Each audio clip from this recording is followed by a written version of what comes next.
2 or 3 warm-ups, it's probably unrealistic in the sport at the moment. And Anthony Joshua world, that would take him 18 months, 2 years, and he has no interest in that. He's not someone that's going to be here for another 20 years. He wants to achieve things and compete against the best.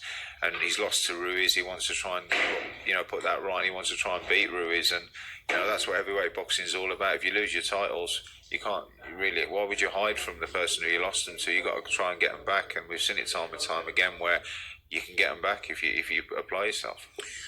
I know Joshua's got a mentality. I want those titles right back. I'm sure Hearn wants the rematch immediately. But solely from a trainer's perspective, would you have liked one fight, one tune-up to work on some things and get ready for Ruiz in a different way? Yeah, I think that I think people don't realise that in this day and age, at this level, the fighters, he's the boss. He makes his own decisions. He asks for your advice and stuff, but his first thing was the next day, I want to get my titles back. I want to box Ruiz, and that's what he's driven to do.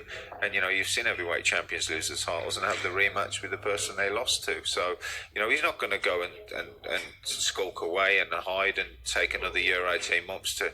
He doesn't want to do that. He wants to try and beat Ruiz and get his titles back. He doesn't want to fight lower level opponents, and that's the reality of it. He's a smart guy. He knows what he's doing, and in my opinion, if he gets it right and he carries out the tactics, he can get his titles back. Those are the words of Rob McCracken. Of course, Rob McCracken is Anthony Joshua's head trainer.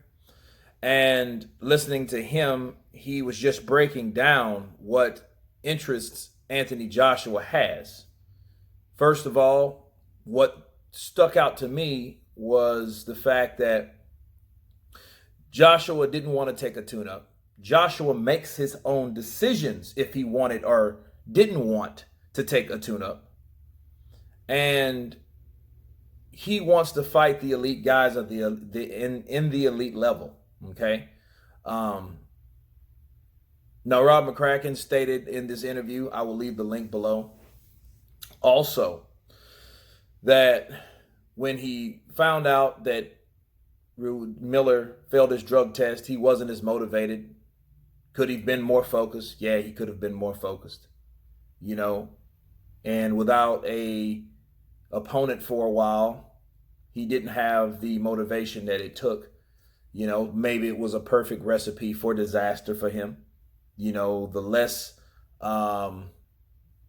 amount of focus, because if you've seen him in the corner again, you cannot overlook the expressions. Expressions mean something, especially someone just as laid back as Anthony Joshua. We know he's laid back, but damn, he ain't that laid back.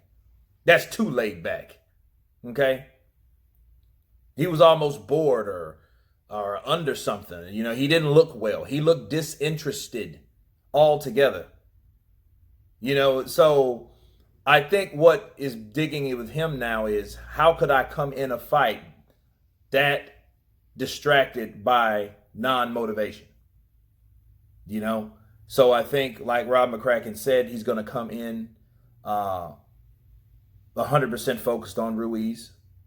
And of course, I just dropped a video about Ruiz slimming down himself. Anthony Joshua looks slim, so this fight will be totally different. I see Ruiz going in for the kill. I see Ruiz, trying to punch in between those punches like he did with Anthony Joshua before. I see him trying or attempting to do that in this fight. I think that would be his game plan, working the body. But Rob McCracken, I'm glad that he did come forth like, hey, in this day and age, these fighters, they make their own decision. Okay. So with the tempo that they have pushed Joshua out to,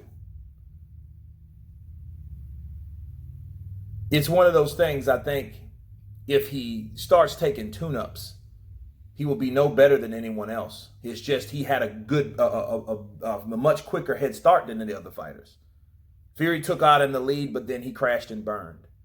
Then Joshua picked up where Fury left off by beating Klitschko. He went forward 2 or 3 miles.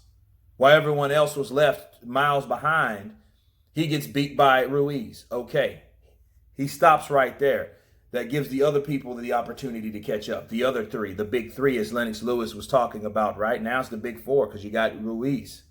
But you got the other two fighters that are trying to make their own legacy and their own success by trying to play catch up to Joshua. Okay? Well, if Joshua then decides to fight lower opposition, he puts himself back.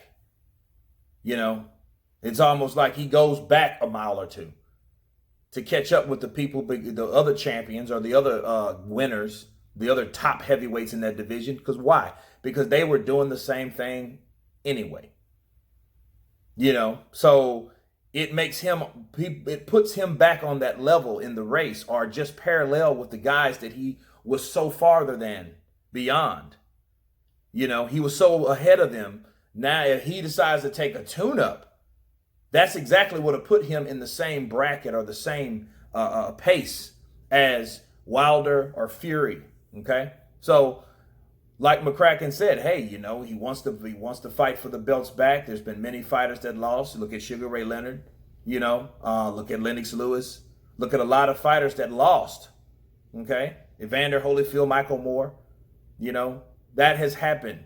It has been upsets before. Things have happened to the point where a fighter gets beat. He retrains, rethinks, refocuses, comes back and makes good. That happens every so often. Will that happen on December 7th? We will see. Okay. Now, I like how Rob's talking because he also mentioned the criticism from other trainers, you know, like, Banks and, others, Roach. And he said, well, this is Anthony Joshua. This is money motivated. A lot of these trainers, you hear a lot of these talks coming from trainers or people that either wanted to sign him, Lennox Lewis, or either wanted to train him, Jonathan Banks. You know what I mean? Freddie Roach, people like that. They wanted something from him for a financial interest, right? They wanted to do one of those things, train him or manage him or promote him, or one of those things that the people are, criticizing him about. He didn't say any names. I was saying the names because I know who he was talking about. Okay, so, again, this is one of those things where Rob McCracken was pretty much telling the way he is. He looks like one of those no-nonsense guys anyway. You got to snap your finger to, get a rise out of him because he's just so, I don't know, it's just facial features. He looks like he has a poker face out of this world, right? So, but no, I mean, it made a lot of sense of what he was saying, what Joshua wanted, who calls the shots. I thought it was informative. I wanted to share it with you guys. You guys tell me what you think about Rob McCracken's comments. Of course, please subscribe. And you guys been Counterpunch. Peace.